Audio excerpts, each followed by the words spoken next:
ಪ್ರಿಯರೇ, ದೇವರ ರಾಜ್ಯದ ತತ್ವವು ಮನುಷ್ಯರ ಯೋಚನೆಗಳಿಗಿಂತ ಸಂಪೂರ್ಣವಾಗಿ ವಿಭಿನ್ನವಾಗಿದೆ. ನಮ್ಮ ಪದ್ಧತಿಗಳಲ್ಲಿ ಹಿರಿಯ ಮಗನಿಗೆ ಗೌರವವಿರುತ್ತದೆ, ಆದರೆ ದೇವರ ದೃಷ್ಟಿಯಲ್ಲಿ ಆ ಜ್ಯೇಷ್ಠತ್ವಕ್ಕಿಂತ ಪಶ್ಚಾತ್ತಾಪದ ನಮ್ರತೆ ದೊಡ್ಡದು.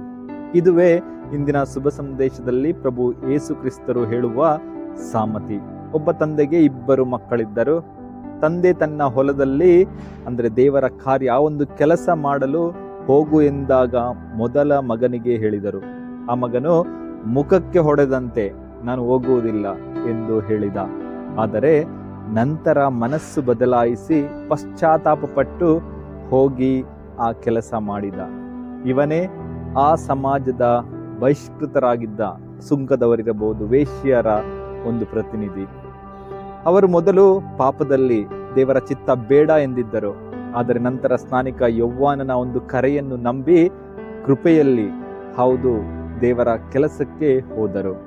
ತಂದೆ 2ನೆಯ ಮಗನಿಗೆ ಕೇಳಿದಾಗ ಆ ಮಗನು ತಕ್ಷಣ ನಾನು ಹೋಗುತ್ತೇನೆ ಎಂದು ಗೌರವದಿಂದ ಹೇಳಿದ. ಆದರೆ ಆತ ಹೋಗಲೇ ಇಲ್ಲ. ಇವನು ಯಾರು?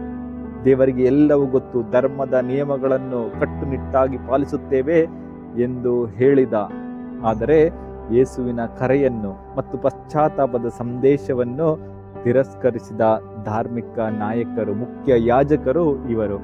ಯೇಸು ತನ್ನ ತೀರ್ಪನ್ನು ಹೇಳುತ್ತಾರೆ. ಹಿಂದೆ ಪಾಪಿಗಳಾಗಿದ್ದ ಸುಂಕದವರಿರಬಹುದು, ವೇಶ್ಯೆಯವರು ನಿಮಗಿಂತ ಮುಂಚಿತವಾಗಿ ದೇವರ ರಾಜ್ಯವನ್ನು ಸೇರುತ್ತಾರೆ.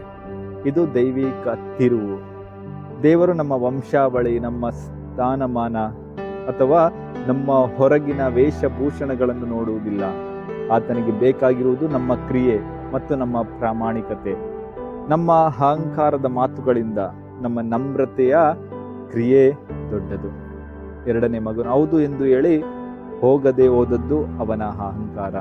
ಮೊದಲ ಮಗನು ಬೇಡ ಎಂದು ಹೇಳಿ ನಂತರ ಹೋಗಿ ಕೆಲಸ ಮಾಡಿದ್ದು ಅವನ ಪಶ್ಚಾತ್ತಾಪ, ಅವನ ನಮ್ರತೆ. ನಮ್ಮ ಜೀವನದ ಆರಂಭ ಹೇಗೆ ಇರಲಿ, ನಾವು ಎಷ್ಟು ದೊಡ್ಡ ಪಾಪಿಗಳಾಗಿದ್ದರೂ ಯಾವಾಗ ನಾವು ಮನ ಪರಿವರ್ತನೆಯಾಗಿ ಅವನು ದೇವರ ಚಿತ್ತಕ್ಕೆ ಮಣಿಯುತ್ತೇವೋ ಆಗ ನಾವು ಸ್ವರ್ಗ ಸಾಮ್ರಾಜ್ಯದ ವ್ಯಕ್ತಿಗಳಾಗುತ್ತೇವೆ.